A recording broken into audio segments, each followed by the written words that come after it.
Well, we're starting late, and that's how you know this ship is run by Captain John. Uh, not not how I would have preferred to do it, but oh my gosh, we're just so happy to have you here. Hey, let's start talking some Star Trek, shall we? Retro Trackers. Get down with the retro Trackers. Capt'n John Cmdr. Retro Trackers. We love our Star Trek. Retro Trackers. The nerd muscles get to flex. Retro Trackers. Get down with the retro Trackers. Let's get it done. Retro Trackers. Something back.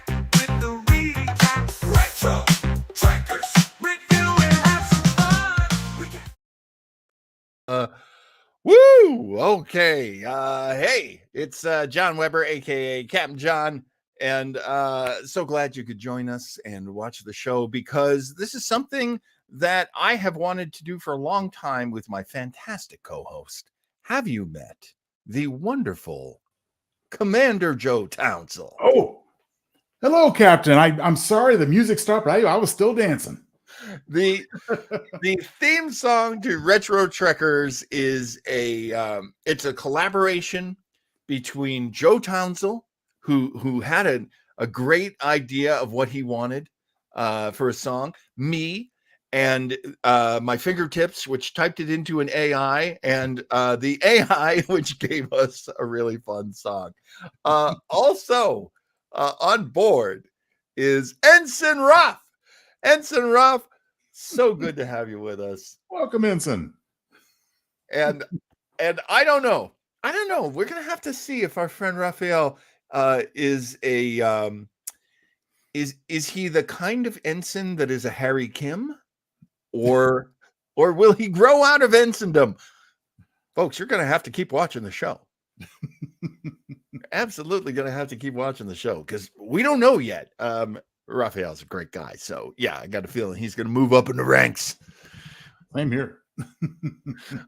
We are talking about one of my favorite subjects in Star Trek, and for many, many different reasons, and I'm sure we'll get to all of them during this show.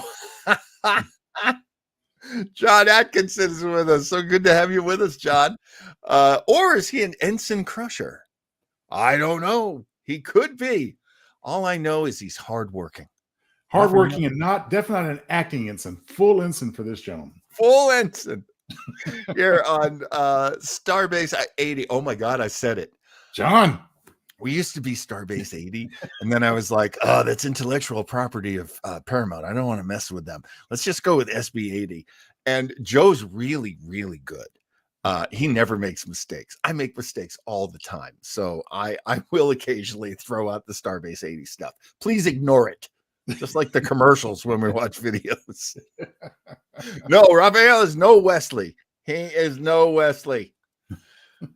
We've never told him to shut up, and we never will. Never will. We just generally feeling, how does everybody feel about the Tribbles? I know some people really dislike them because they feel like they take away from the potential seriousness and drama of Star Trek. Is that how you feel, Mr. Townsel? Absolutely not. I mean, Star Trek, like a lot of classic TV shows, Twilight Zone included, when it did comedy, it tended to do it very well. And a mix of drama and comedy, and that's what Retro Trekkers is going to be. We're going to be giving you a taste of all facets of the type of entertainment that Trek offered over the decades. So no, I absolutely do not agree that it's silly and dismissible. I think it's a well-deserved classic. I was doing a little bit of research, and of course, David Gerrold, one of the main writers on this one. He said, and I love this idea. I really think that David Gerrold was a fantastic talent for Star Trek. Mm-hmm. And he said, we're always introducing aliens that are scary. What if we introduced an alien that was super cute and very harmless. And then that alien turned out to be incredibly harmful. And that's, if you've ever like adopted a litter of kittens and said, I'm going to find homes for all these kittens. And 13 years later, you're still tripping over those kittens. That's my story. This kind of rings true, My kittens are adorable. Now, I mean, they're 13-year-olds now. They roll their eyes at everything I do. You know how 13-year-olds are. Oh, those teenagers. Those damn teenagers. Oh, got a house full of teenagers now, Joe. Oh my goodness. Yes, one could say that the Tribbles were a MacGuffin. And we're going to do some tidbits at the end of this episode. And boy, have I got a crazy one for you. Right.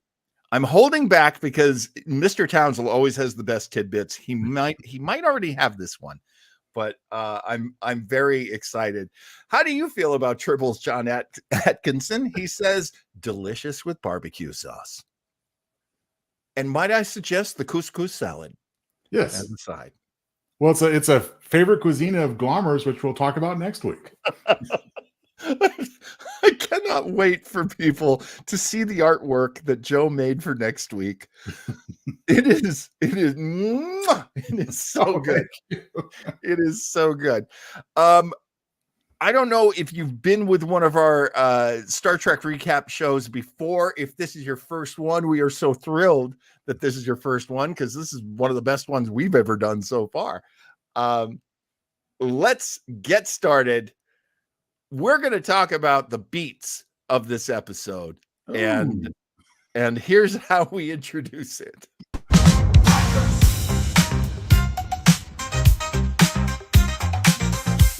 It's time for the beats. Oh, yeah. Bring on the beat. We'll take care of you, Raphael. I swear we'll take care of you, pal. Okay, here we go. The beats. Welcome to the first episode of Retro Trekkers. This week, Tribble-gy, Part 1, The Trouble with Tribbles. Very, very proud of. As our Tribble-packed tale begins, Kirk and Spock are stifling yawns as Chekhov brags again about how a little old lady from Leningrad invented Scotch whiskey. Well, never mind that, Russian whiz kid. What about Deep Space Station K7 and that weirdly named Sherman's Planet? Is Mr. Peabody there too? Well, before Chekhov can BS a response, Uhura's open hailing frequencies reveal a Priority 1 distress call. It can only mean one thing. The Klingons are attacking Station K7 and or Sherman's Planet. Gosh, Mr. Chekhov readily agrees with this theory. He's still attempting to divert attention away from his horrible Beatles haircut earlier in the season. It must be the Klingons, Captain. They're so close we can smell them. Well, Kirk assumes that no one would have Spaceballs big enough to sound a false alarm, so he decides to haul ass to Station K7.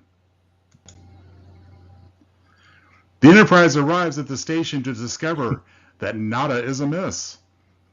No problemo here. A knowing Federation bureaucrat Niles Barris is on K7 and is being quite the nervous Nelly about his shipment of space grain called Quadro Triticale. It seems that if the blue wheat can grow on Sherman's Planet, the planet goes to the Federation. But if it doesn't flourish, the planet will be handed over to the Klingons. It's a very odd deal, but the Klingons have to play nice, thanks to that damn Organian peace treaty. Well, needless to say, Kirk is pissed. Despite Barris, he authorizes 2 security redshirts, and only 2, from the Enterprise to guard the grain. The irritated captain also grants shore leave for the rest of the crew. Irritated shore leave. Apparently, hearing that there's a party brewing on K7, Captain Koloth, who is the Klingon twin brother to the Squire of Gothos, Trelane, brings his battlecruiser to the station. Koloth wants shortly for his crew, too. Kirk shrugs and allows Starfleet's mortal enemy onto the Federation station, completely disregarding security protocols, further angering Barris. Klingons equal rating. At the K7 bar, Chekhov and Uhura stop by for a libation or two. Harry Mudd wannabe Cyrano Jones walks in, trying to sell useless junk to the bartender. You know, it's no wonder Quark has pictures of this guy hanging in his bar on DS9. Cyrano is a true Ferengian Who-man's clothing. Uhura is enchanted by a purring ball of fur. Ooh, what is it? Why, dear lady, it is a Tribble. Good imitation. Enough said. Sold. Well, back on the ship, the Tribble begins breeding like a rabbit on steroids. But they're so cute and cuddly. Every Enterprise crewman wants one. Well, no problem, says Dr. McCoy. They're born pregnant, which seems to be quite a time saver. So, Tribbles for everyone. Jim, it's like they're girls from Kentucky. Now, back in the K7 bar, Scotty, Chekhov, and some Enterprise extra are trying to have a quiet cocktail when an obnoxious drunk Klingon starts mouthing off about Captain Kirk. Well, needless to say, Chekhov is pissed. Scotty's cooler head prevails. Take it easy, buddy. Then, It's not worth a the fight. Klingon utters the most unthinkable of insults. The Enterprise shouldn't be hauling garbage. It should be hauled away as garbage. Well, needless to say, Scotty is pissed. Oh, yeah. So, it's a bar brawl. Cyrano Jones tries to steal a drink amid the chaos, but the bartender thwarts that attempt. Some great Security comedy. breaks up the fight. Kirk interrogates his crewman back on the Enterprise. Who threw the first punch? It's that guy back I there. don't know, sir. You then. Who threw the first punch? Another I don't know, great sir. imitation. I don't know, sir. Fine. So off to confinement to corners you all go. Well, only then does Scotty admit that he started the bar fight. But only because the Enterprise was insulted, not Captain Kirk. Michael Pataki. You know, chewing out subordinates always makes Kirk hungry. So it's time for a little lunch. He orders his favorite midday meal from the replicator, but gets a distasteful and nasty surprise. My chicken sandwich and coffee. With a little Tribble or three on the side. I never noticed the rubber This chicken. is really gross. There's nothing worse than getting fur in your teeth, especially the short and curly kind. Whoa! I don't care how you do it. Just get these varmints off my ship. Lock, stock, and Tribble. And while you're at it, we better check the grain compartment back on the station. I have a bad feeling about this. Good thinking. Back at K7, Kirk opens the storage bin door. It's raining Tribbles. Hallelujah. Yes, the little fuzzballs have gorged themselves on the grain. Well, needless to say, Barris is pissed. Until Spock discovers that most of the Tribbles are dead as doornails. Wow. The grain was poisoned. Would have been a major faux pas if the poisoned wheat had been baked into hamburger buns and killed everyone at the Sherman's planet Mickey D's. Koloth confronts Kirk and demands that the Tribbles be removed. The little critters squeal when encountering Klingons. It's like the scraping of fingernails on a blackboard. Now Barris's assistant, Arn Darvin, enters and the Tribbles squeal at him. Well, McCoy thinks this is odd, so he scans Darvin with his tricorder. Jim, this man's a Klingon. Well, a quick moment of Tribble torture forces Darvin to admit that he poisoned the grain himself. Kirk arrests him and tells Koloth to get back to his ship and get the hell out of Federation space. Finally, Barris is impressed and bestows his kudos on Kirk. Only two more things to wrap up on this classic TOS episode. Right. First, got to get rid of all the tribbles on K7. Fortunately, Kirk has the obvious solution. Cyrano Jones, Mr. Spock tells me it'll take 17.9 years to remove all the tribbles on the station. You better get to it, mister. And you can't ask for better job security than that. Back on Enterprise, Kirk is surprised to find that his last order of business has been rendered moot. All the tribbles are gone. The starship is devoid of the pesky little critters. After some passing of the buck, Kirk is informed that Scotty beamed the tribbles aboard the Klingon ship. What? Well, there'll be no trouble at all. The crew joins in a hearty laugh because they know that we have not seen the last of the troublesome tribbles. Oh, those tribbles. Oh,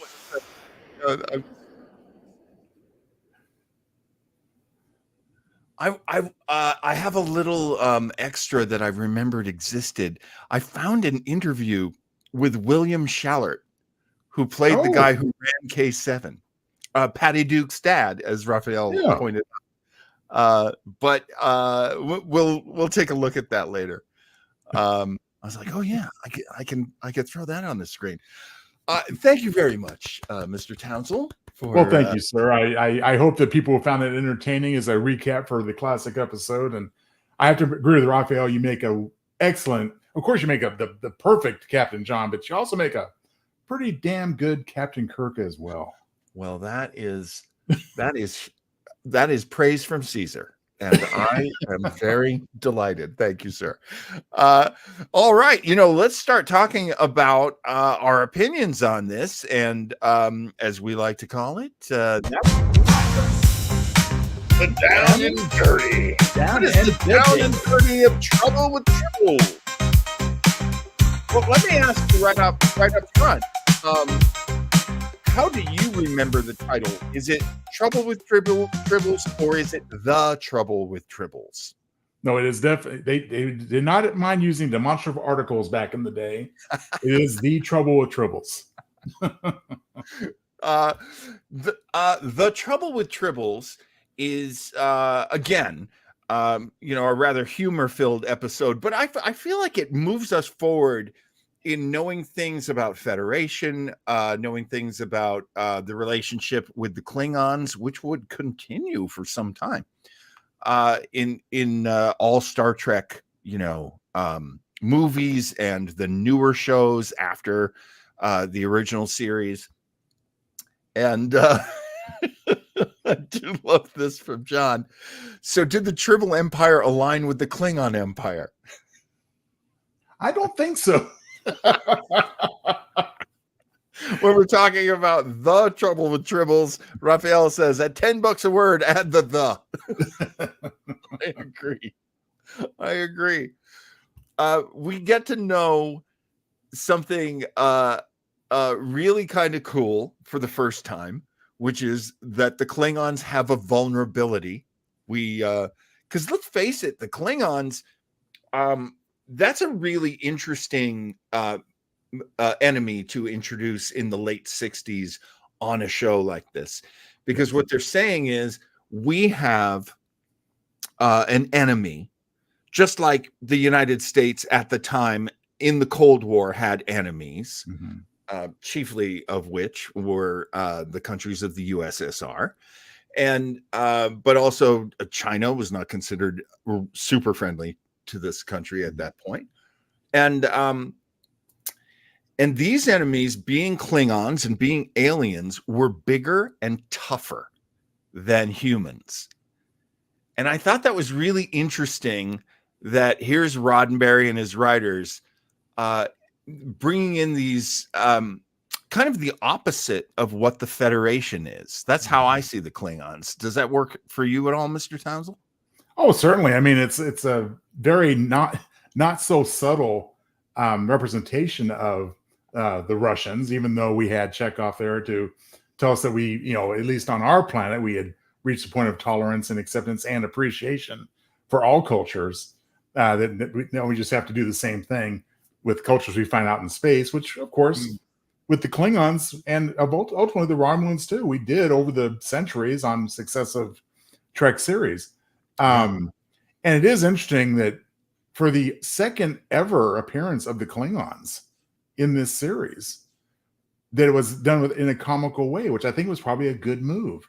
Of course, in Errand of Mercy, we had John Colicos playing Kor. I mean, they were just flat out evil. Yeah. And to introduce him in this way in Tribbles was a good thing because even though it did it in a comedic way, it added a layer. Yeah, I agree. And kept him from being one-dimensional. There had been apparently an order from Roddenberry at some point where he constantly wanted to meet new aliens and he didn't want to keep running into the same aliens. And yet the other producers on the show said, I think we got to bring back the Klingons. I'd say it was a great move, mostly because I didn't even really like Star Trek Next Generation when it first came out, but I liked their use of the Klingons. Yeah. And I remain to this day a huge fan of Mr. Worf. I understand a lot of people really don't like Mr. Worf, but to whom do you refer, John?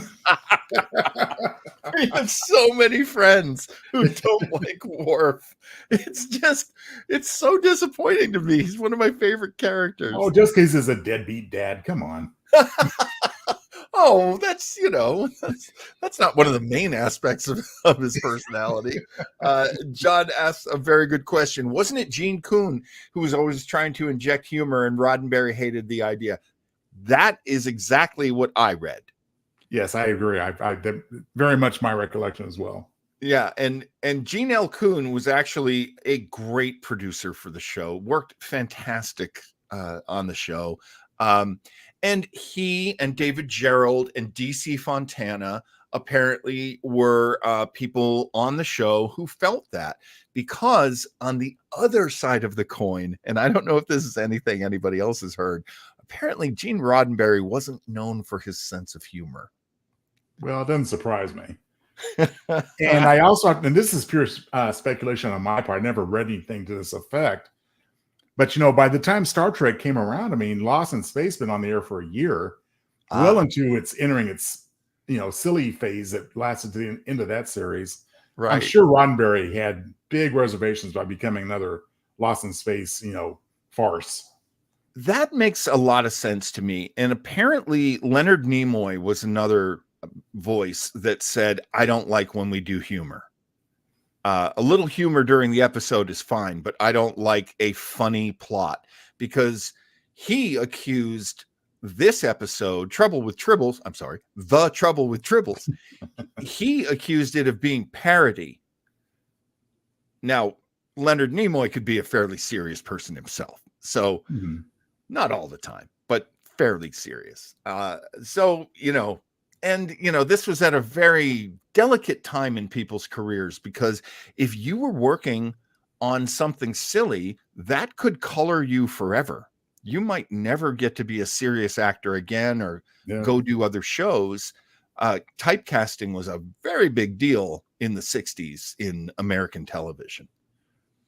Here's something I want to offer you, Mr. Townsel. Do you agree with Raphael? Because you guys are much better with dates than I am. So in broadcast order, we ran into the Romulans first in Balance of Terror. That's exactly right. I mean, the Balance of Terror was one of the earliest episodes. Errand of Mercy, which introduced the Klingons, was almost at the end of season 1. Oh my gosh, that's really awesome. I think Romulans were really designed to be, if at all, the main antagonists if they were to recur. Although we wouldn't see or hear from them again until the 3rd season. Right. So. Well, now I think a lot of people forget, I hope the folks watching aren't as old as me and Joe, but if you are, you might remember that one of the main reasons why this show was known was because it was the show with that guy with the pointy ears. Oh, yeah. That became the meme that people knew. Oh, you watch that show with the guy with the pointy ears? And they didn't nobody knew what anything was on the show. They just knew it from afar. I mean, one of the things I always try to remind people of in the 60s, and I'm sure you guys all know because you're all TV fans as well, is that in the 60s, the Western was still one of the main genres of entertainment on television. If you came out with a Western, especially if it was a Western about a doctor or a Western about a lawyer or a Western about, a wagon train, like there were kinds of Westerns that that people really recognized. As a matter of fact, if I'm not touching on a tidbit here, oh, that sounds dirty. Ooh, I that's a tidbit, John. Sorry, I'll warm my hand first. The original pitch line that Gene Roddenberry used, which I think was genius, honestly, for the show was wagon train to the stars. Yes. And by holding, oh, there you go. Raphael knew it too. And by having that as your hook line, you're basically saying to all the TV execs you're working with, hey, it's cool. It's a Western. It's basically a Western. Don't freak out. I know there's a guy with pointy ears, but it's basically a Western. And in a lot of ways, I feel like it was. I feel like it was a Western. Well, definitely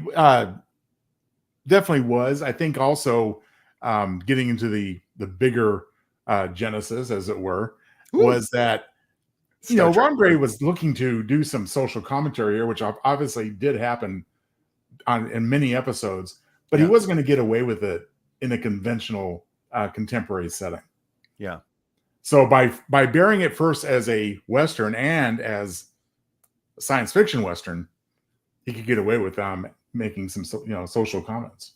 And people had that space in their heads because of, as you mentioned earlier, Twilight Zone was very heavy on social commentary. So people kind of knew that you could have this show be an allegory at many times.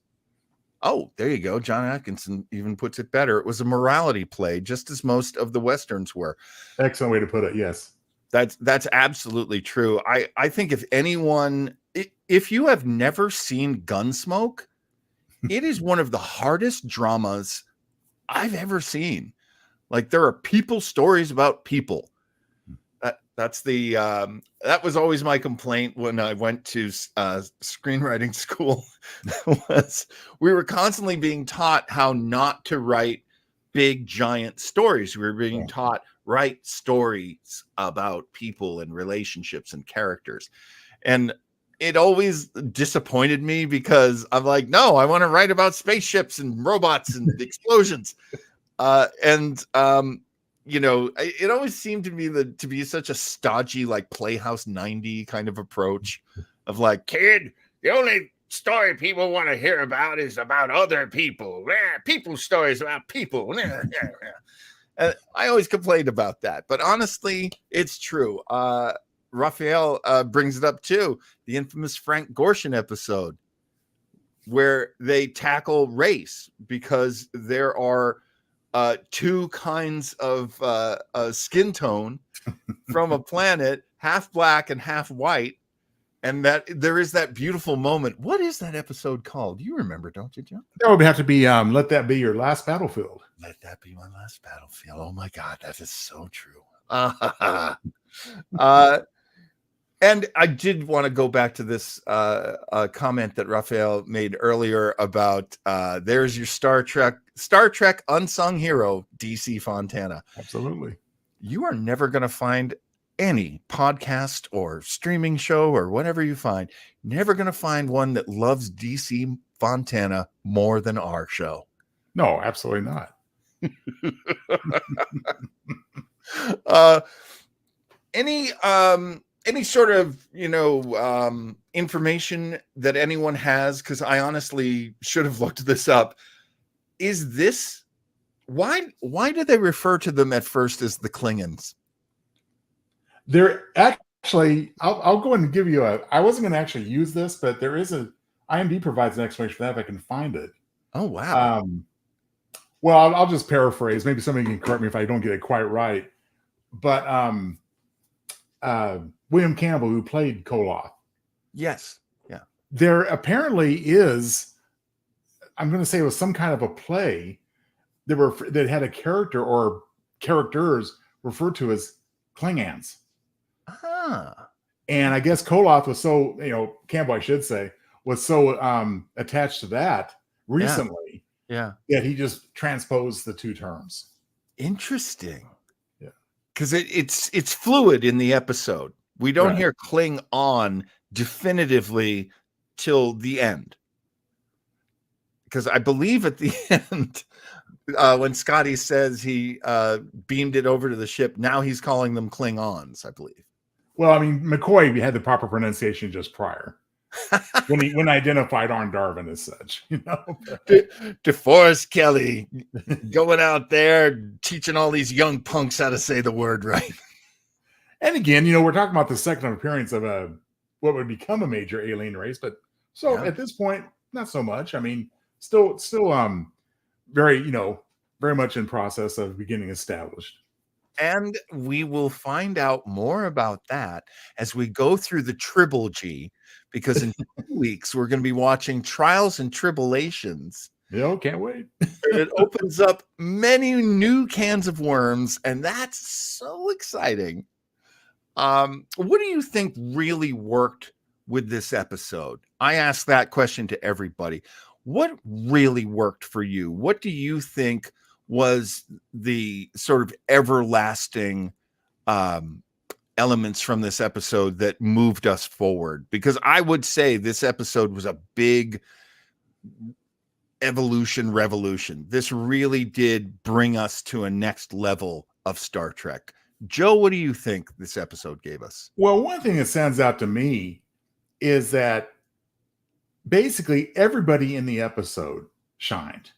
And I'm talking about the regular cast. That's as well as the guest stars, of course. Interesting characters across the board.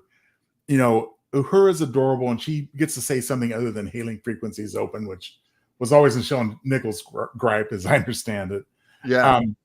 Chekhov didn't have a lot of dialogue, but he certainly was a player in that bar brawl. He was. He was. I mean, just the interplay, the comedy is real comedy. It's not. It is a farce. I mean, this is the most broad comedy that Star Trek ever did. Oh, absolutely. But it worked, and people have their misgivings, as we mentioned. But I think just the fact that all the entire cast, the entire crew, just really had an opportunity to show off their chops in this one. And as far as the type of story, I mean, it proved that we could go from heavy to light drama to boffo comedy, for lack of a better term, and not skip a beat. Yeah. This kind of episode, I feel like, could easily have been a Star Trek Next Generation episode, because of all of those elements that you bring up. The whole crew, we get to see different people hanging out with different people. I don't know that I had seen Uhura and Russian guy. That would be Chekhov. Sorry, the brain is getting very old. Chekhov and Uhura go into the bar together. I never knew they hang out. They would hang out together. When I was in radio, a lot of times my friends were the engineers, and the engineers always identified with Scotty. These are guys keeping radio stations on the air, and they all think of themselves as Scotty. And so when Scotty is like, don't fall for his bait, don't get mad, don't get into a fight just because he's baiting you. But then the guy, as you pointed out in the beats, Joe, the guy then goes after the ship, and that's just that is just a bridge too far for Mr. Scott, so to speak. Great conversation going on in the chat. So Raphael says, William Campbell, was he the only 2 times guest star? That's one of my favorite things about Star Trek, is they would repeatedly use guest stars in different roles. I don't. He might be the only speaking two-time guest star. I know they use different, the same actor for different characters throughout. Yeah, yeah. I mean, for example, this is kind of getting into tidbit territory. I like that tidbit territory. Woo! Ooh. That's a show. But the gentleman that played I refer to him as the Enterprise extra, the security guard that got into the fight with Chekhov and Scotty. He was used a few times throughout the series as a background extra. He never had dialogue.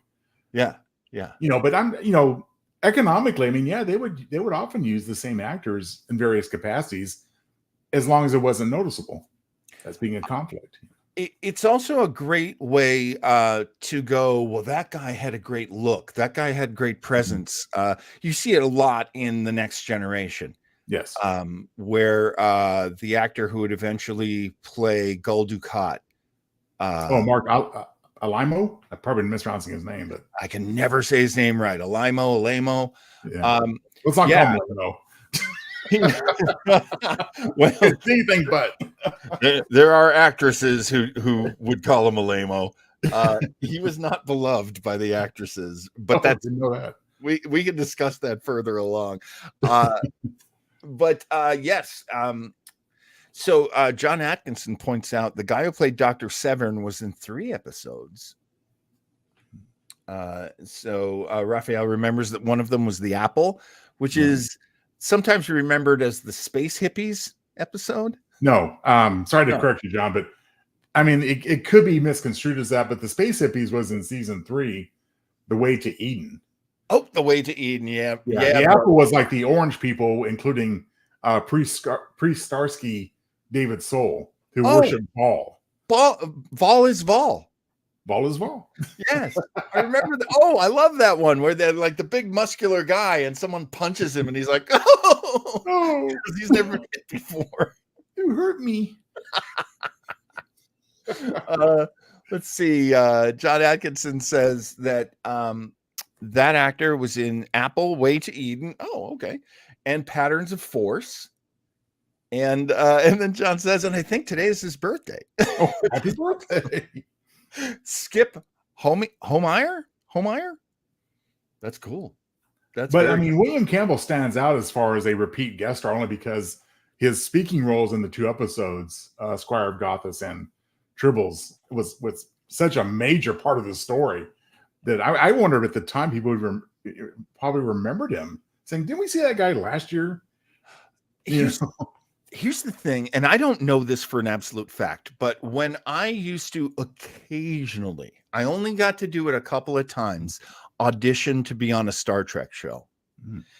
Anytime you were auditioning to play a character that had a lot of makeup, you knew that they were going to hire one of the best voices that they could find.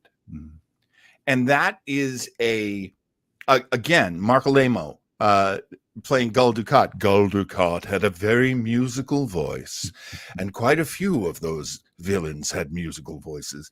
But frankly, Campbell was one of my favorites. I warn you, Captain, I never miss.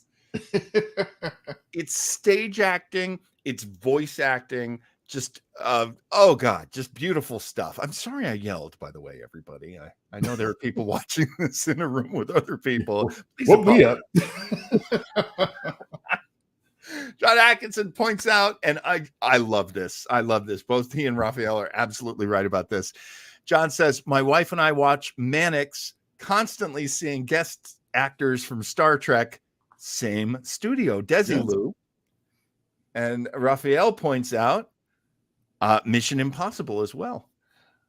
Another Desilu show, great actors that you can see on Star Trek. And Raphael asks that loaded question, and we won't spend a lot of time on it because we're not doing a Q episode.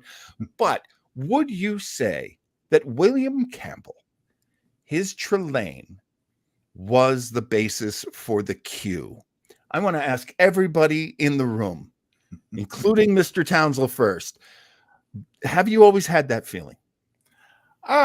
Pretty much. I mean, I have to say that, I mean, come on, it is Roddenberry's creation, overall. It was addressed non-canonically in one of the Star Trek novels that basically confirmed that Trillian was part of the Q continuum. Yeah. But as far as just being an omnipotent, fairly pesky type of, being, I think there's definitely an influence there. So yes, of course. I mean, Q was built upon Trillian. I think there's no doubt. There are in so many cultures the character of the trickster. Mm-hmm. And we think of Loki, and we in Christianity we think of the serpent, not the serpent, the beast, in Eden. It's it makes a lot of sense. Also, that was one of, as we've discussed, that is one of the great things about Star Trek. They do not let the humans of the Federation ever be the apex predator. There's always somebody stronger, more powerful, always. And that makes life a lot trickier. You know what? We should move on with the show because we've got another section we like to do. Yeah! Who are your MVPs in this episode? There is no wrong answer here. Mr. Townsel, who do you choose as your MVPs from The Trouble with Tribbles?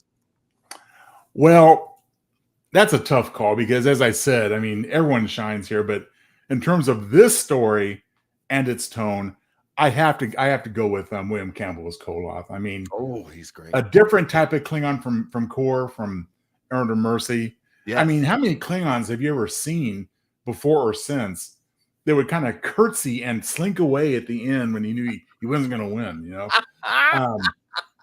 But the performance was great, made for a memorable character. Of course, all three of the original series Klingons would return in DS9. Yes. In the episode called Blood Oath.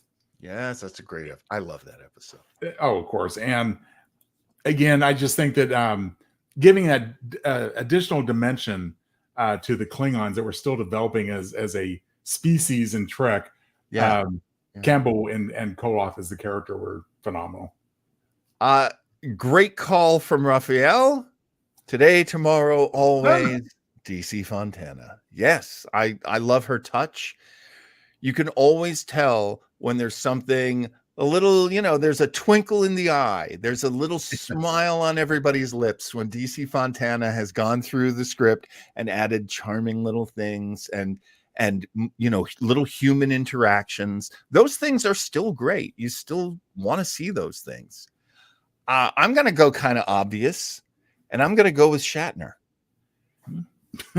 Here's why I love Shatner so much in this episode. This episode, the story, it's so funny because everything about this episode is just meant to piss him off.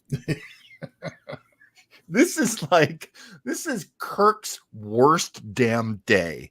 Every moment of this episode is like the worst day to have his job. He gets a fake hail from K7. He's lied to. William Shallett's character is running the whole project, treats him like garbage. The Klingons treat him like garbage. He ends up getting dead Tribbles dumped on him. And there are moments in this where he does like the funniest comic acting. And this has always been one of my theories. I can't really prove it, but maybe you guys can back me up if you agree. I always feel that the actors on Star Trek are always looking to do something different. Well, sure. They don't want to do the same episode over and over and over again. They're not comfortable with that. They're comfortable being actors. Mm-hmm. And for this one, this is the this is William Shatner channeling his oh my gosh, who's the silent film star who is old stone face? Buster Keaton. Oh, there you go. This is him, like, boink, boink, this is him just like my chicken sandwich and my coffee. Like, he can't get over it. And a lot of actors in Trek would continue to do this, like, and I love it. I love it. I Thank God you're here, John Atkinson. um, Michael Pataki. Oh yeah, Michael Pataki as Korax. That's right. That's John Atkinson's call, and he, of course, spoiler alert, returns in Trials and Tribulations, and that's great. I love seeing that circle close. I know comparing William Shatner and Buster Keaton is like the opposite, like old stone face and the actor who just can't stop acting. Well, how about comparing Shatner in this episode to Ward Cleaver?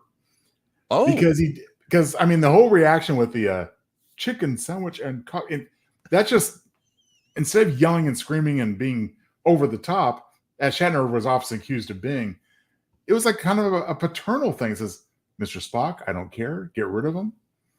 I'm gonna be patient to a point. right. And of course, after the ballroom brawl, I mean, okay, who started it? Come on, Mr. Scott. Oh, I love that scene. That scene is so funny because Kirk knows that they're going to close ranks and they're not going to tell him who started the fight, but he has to go after them. It's part of his job. Is Whit Bissell the guy who insults?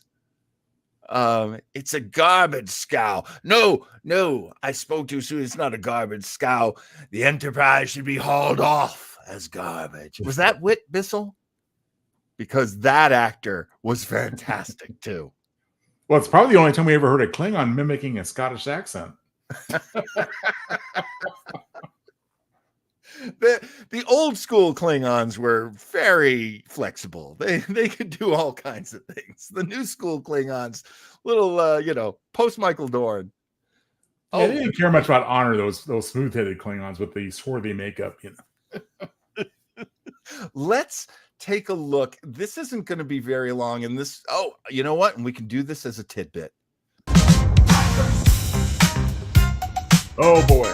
Mr. Townsel, may I offer the first tidbit? Would that be all right with you? Of course. I don't, Townsel, you have a great one. Mr. Townsel doesn't claim to have invented tidbits, but I will tell you firsthand, he has perfected them. Oh, I appreciate that. So let's take a look. I'm going to share the screen very quickly and get this. Count all the mistakes that William Shallert makes as he tries to remember what happened when he was on Star Trek. Let's talk about Star Trek. Oh, yeah. Tell us about the episode of Star Trek you appeared on. Wait a minute. Called the Trouble, or just called Trouble with Tribbles. And Wrong. it was just a job. I didn't attach any importance to it at all. And it was like 3 days work. And I didn't watch the show. I used to be quite a fan, a real aficionado of science fiction. But I didn't think that show was serious about science fiction. So I really wasn't interested in it. I never watched it. So I didn't know anything about it. And I went on the show. And I knew the guy who played the trader, the fat guy. He and I had done some comedy bits together. And so, but I remember working on the show, and it was just 3 days work. That's all. Then I got invited to something called Econquan. Now I still don't know what that means, but it was at a hotel down at the airport, and I walked into the main lobby, and it was filled with people who were dressed up like aliens. It was kind of like going someplace and seeing all of the bees from Saturday Night Live, like the bees with the antennae. He's got an SNL bouncing reference back and forth. Wow, all right. So everybody there was dressed somewhat like that, Yeah. and they were all saying Nils Barris, Yeah.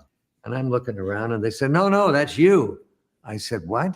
They said, "That's your name, Nils Barris, on Trouble with Tribbles." I said, "Oh, I didn't know that." So from then on, I knew what my name was on that show. But otherwise, how can you remember your name on shows when you only on them for 2 or 3 days? Well, it's been years now, and he is that was either the number one or the number two popular show of Star Trek. Yeah. And the other one was a rather serious show, something at the city at the end of the world, something like that. But this one was apparently very popular with fans, and so they loved the Tribbles. And so I had a lot of fun doing it. And when I saw it, I realized why I liked it.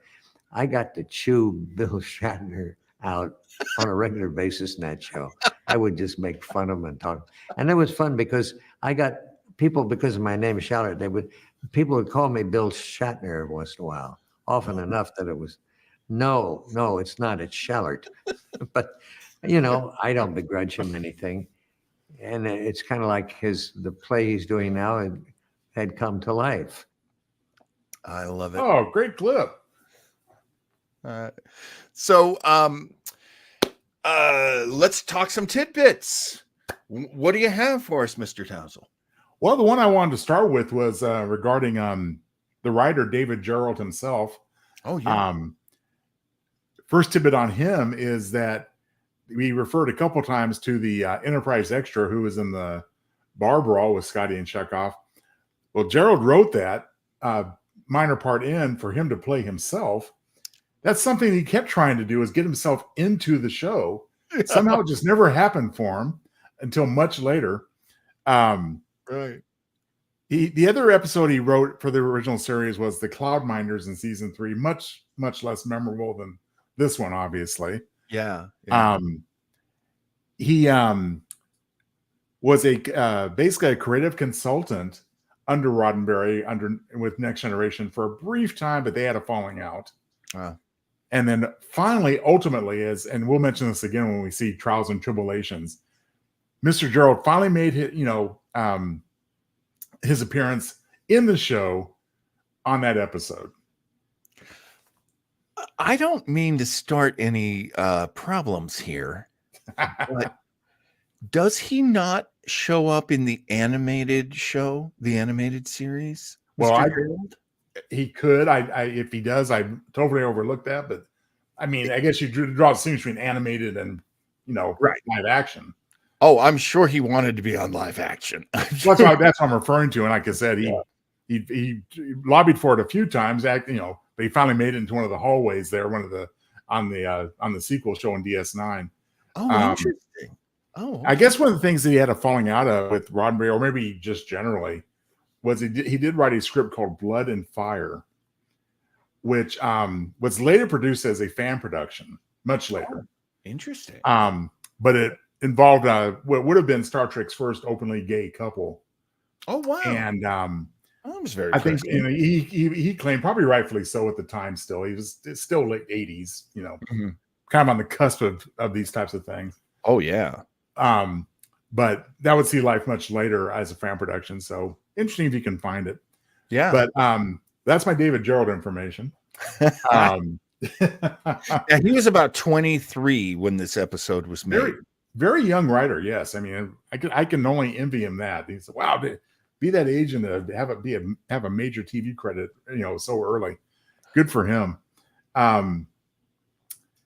One thing I wanted to mention too is that I'm sorry, I just wanted to throw in John sure. Atkinson making fun of William Shallert. That great episode, The City on the Edge of the Apple Shorely Forced.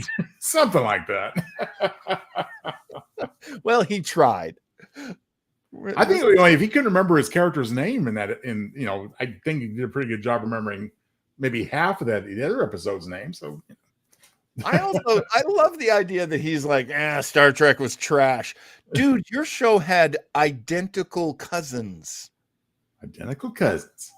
If Patty Duke didn't feel like doing a TV show, you didn't have a TV show, Mr. Shallert. So I'm sorry, being very very angry, way too angry at Mr. Shallert. I do love, hey, the check cleared. That's the important thing.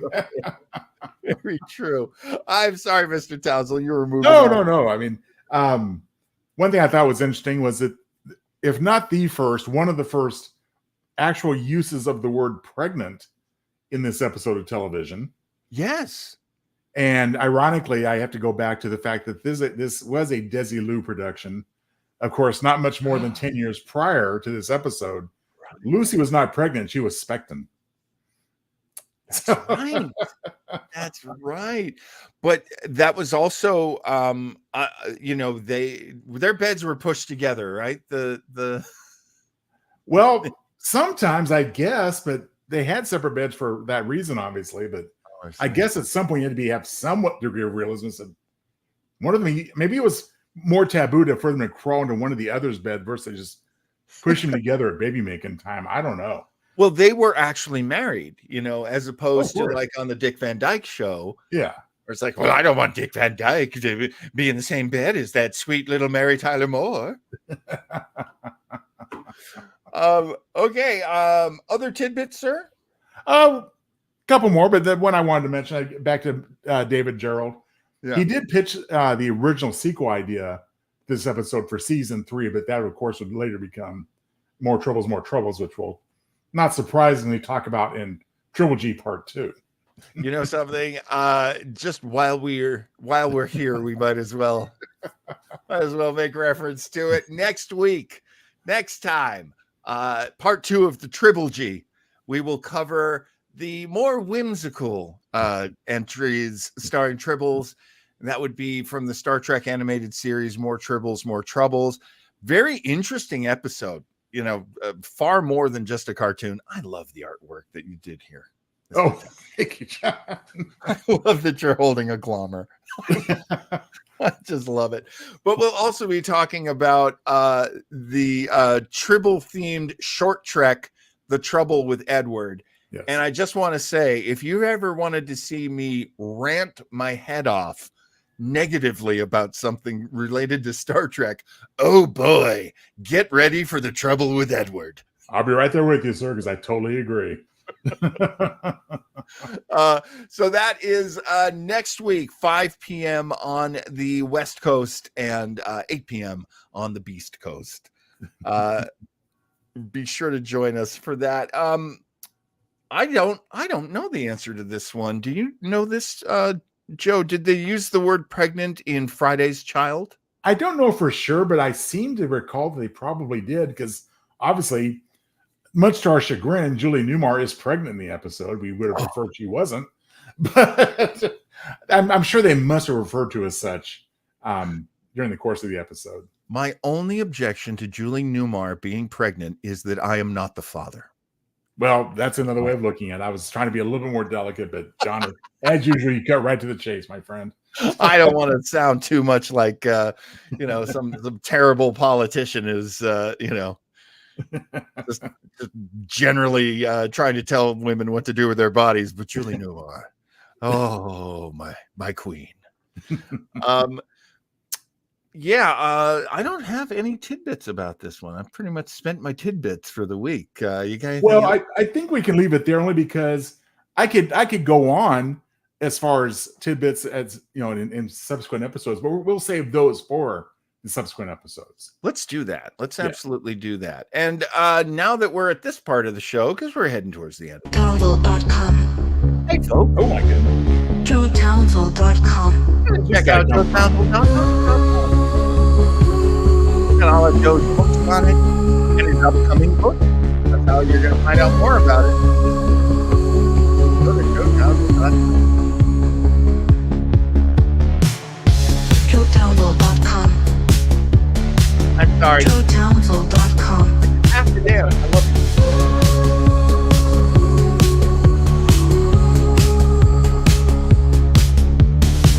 JoeTownsel.com. Oh, Vaughn, you are so right. Julie Newmar, the babe of babes. Oh, No argument. mother of all babes.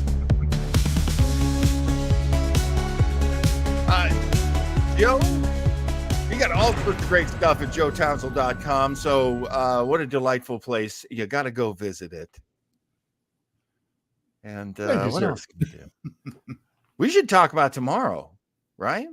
Why not? We're on the topic. Oh my goodness, what's going on here? Tomorrow, same time as our show today, starting at 8 p.m. on the East Coast and 5 p.m. on the Best Coast. See what I did there? We've got Night of the Retro Dead tomorrow. I've never watched Night of the Living Dead. I find that incredible. Joe Townsel and our good friend and special guest for the episode, Tony Luna, have watched that movie hundreds of times, maybe dozens. Oh, easily. Easily. So I have two trusty guides to take me through this film. I am not a big one for horror films. I can enjoy them, but they creep me out. Super duper creep me out. So this might be one of those times where you're going to get to watch live as I get creeped out doing this watch party on Retro Rangers. That is tomorrow, Sunday, 8 p.m. Eastern, 5 p.m. Pacific. Can't wait to see John get creeped out. Let me tell you, I've read a lot of Joe Townsel stories. They are super creepy. He's one of the nicest men in the whole of the universe, and yet he can write some creepy stuff in creepy worlds with creepy creeps in them, and it's really cool. Night of the Living Dead. Raphael says, bring your favorite seasoning. That's right. I'll tell you, if anybody's eating me, I go well with dill. Oh, good to know. I'm best savory, I think. Go savory. Anything else we want to talk about before? Oh, we went over an hour. Darn it. I'm always trying to keep this down to an hour. Anything else we want to cover, Mr. Townsel? You know what? I think that we covered the initial original classic episode to completion. Of course, this is just going to be a springboard for Tribble-gy parts 2 and 3. That's right. That's right. Lots more to talk about in terms of the Tribbles in the Trek universe over the next 2 weeks. We want you to be there with us, so we hope you'll join us next Saturday. And if you can't be there live, watch us when you can. We really appreciate all the likes, and if you can subscribe to Weber Internet Thingy. I really should get something up for that. I don't promote myself very well. John says, thanks much, guys. It was very entertaining. Thank you so much for being with us, John. It made the show fantastic. Raphael says, outstanding. Thank you, Raphael. Appreciate the hard work and the entertainment. We appreciate you being here, Raphael. It Absolutely. is a treat, an absolute treat. And let me play one more thing for you, and that would be the closing scene or the closing credits of. There's something happening Thursday this week. Oh my gosh. Yeah, I'm doing Mr. Weber. Forgot all about it. This Thursday night at so that's 10 p.m. on the East Coast and 7 p.m. on the West Coast. I will be playing The Hunting of Sherlock Holmes, an old-time radio show, and it's really great. That's what Mr. Weber's Web of Mystery is. I play you old-time radio, and of course, we're in October, so I'm doing all the ghost-themed stuff and all the monster-themed stuff. That's going to be super fun. And that's pretty much what we're doing over at Retro Rangers as well, is we're really celebrating spooky season, as we say. That's right. And Vaughn, yes, I hope you come back. I hope you join us for our shows, Vaughn. We really love all the laughs that you guys give us with your great comments. It really... I hate to say Mystery Science Theater, but this whole culture of just watch something and say funny stuff and be appreciated. That's what we love. We love it. And we love when you join us. We can all have a great time together. And I had no idea that John Atkinson liked old time radio shows. I'll be there Thursday. Fantastic. Okay. Let's close this one out for real. Nearly 4 minutes over. I am so ashamed of myself. Oh, a little bit of flexibility is in order here, Johnny. Oh my goodness, look at your wall. Thank you for joining us, everybody. Thank you, Joe. Thank you, Trackers. Thank you, Vaughn. Thank you, Raphael. Thank you, John. And we will see you next time.